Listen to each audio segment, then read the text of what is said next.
ഞാൻ നിങ്ങൾ ഈ പറയുന്നത് ഒരു വാർത്തയായിട്ട് എൻ്റെ ശ്രദ്ധയിൽപ്പെട്ടിട്ടുണ്ട്. പക്ഷെ നമ്മുടെ മുൻപിലുള്ള അനുഭവം എന്താ? അനുഭവം തെരഞ്ഞെടുപ്പ് സമയത്ത് വളരെ സംഘടിതമായി ഹീനമായ നുണകൾ പ്രചരിപ്പിക്കുക, ഹീനമായ നുണകൾ പ്രചരിപ്പിച്ച് തൽക്കാലത്തേക്ക് വോട്ട് നേടുക. തെരഞ്ഞെടുപ്പ് കഴിയുമ്പോഴായിരിക്കും സത്യം പുറത്തു വരിക. അത് ചില വേദനിപ്പിക്കുന്ന അനുഭവങ്ങൾ കേരളത്തിലുണ്ട്. അതിലധികവും കോഴിക്കോട് നിന്നാണ് വരുന്നത്. ഈന്തുള്ളതിൽ ബിനു എന്നൊരു ചെറുപ്പക്കാരനെ വെട്ടിക്കൊന്നത് മാധ്യമപ്രവർത്തകർ ഓർക്കുന്നുണ്ടാവുമെന്നാണ് ഞാൻ വിചാരിക്കുന്നത്. എത്ര ഹീനമായ നുണയാണ് പ്രചരിപ്പിക്കപ്പെട്ടത് അല്ലേ? ഹീനമായ ഒരു കളവ് പ്രചരിപ്പിച്ചു, എന്നിട്ട് ആ ചെറുപ്പക്കാരനെ വെട്ടിക്കൊന്നു കളഞ്ഞു. അവസാനം അത് നുണയായിരുന്നുവെന്നും മുസ്ലിം ലീഗിന്റെ രാഷ്ട്രീയ നേതൃത്വത്തിന്റെ ഒരു ഗൂഢാലോചനയായിരുന്നുവെന്നും വ്യക്തമാക്കപ്പെട്ടു, പരസ്യമാക്കപ്പെട്ടു. ഒരു മനുഷ്യന്റെ ജീവൻ നഷ്ടപ്പെട്ടു. ഇപ്പൊ കഴിഞ്ഞ ലോക്സഭാ തെരഞ്ഞെടുപ്പുമായി ബന്ധപ്പെട്ട് ശൈലജ ടീച്ചർക്കെതിരായി എത്ര ഹീനമായ പ്രചാരവേല നടന്നു. ആ കാര്യത്തിൽ ഒരു കേസിൽ കോടതി പ്രതിയെ ശിക്ഷിച്ചു. നിങ്ങളെങ്കിലും അത് ഓർത്തിരിക്കണ്ടേ? മാധ്യമപ്രവർത്തകരെങ്കിലും അത് ഓർത്തിരിക്കണ്ടേ?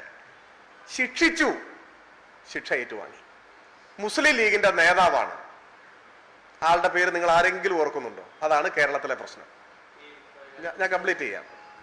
അപ്പൊ ഒരു കളവ് പ്രചരിപ്പിച്ച് ഒരു തെരഞ്ഞെടുപ്പിനെ സ്വാധീനിക്കുന്നതായി വളർത്തിക്കൊണ്ടുവന്ന് അവസാനം അത് സംബന്ധിച്ച് തെരഞ്ഞെടുപ്പൊക്കെ കഴിഞ്ഞതിന് ശേഷം കോടതി പ്രതിയെ ശിക്ഷിക്കുകയാണ്, മുസ്ലിം ലീഗിന്റെ ഭാരവാഹിയെ ശിക്ഷിക്കുകയാണ്.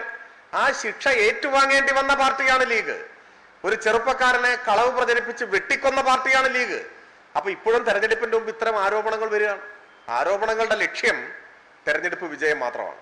അപ്പൊ ഇത് സംബന്ധിച്ചെല്ലാം ഏത് തരത്തിലുമുള്ള വ്യവസ്ഥാപിതമായ പരിശോധനകൾ നടക്കട്ടെ, സത്യം പുറത്തു വരട്ടെ. ഈ ഘട്ടത്തിൽ ഇതേ പറയാൻ പറ്റൂ. കാരണം ഉയർന്നു വരുന്ന ആരോപണങ്ങളിൽ, കോഴിക്കോടൻ ആരോപണങ്ങളിൽ നമ്മുടെ അനുഭവം നേരത്തെ പറഞ്ഞതാണ്. അതുകൊണ്ട് എല്ലാ പരിശോധനയും അന്വേഷണവും ഒക്കെ നടക്കട്ടെ, സത്യം പുറത്തു വരട്ടെ.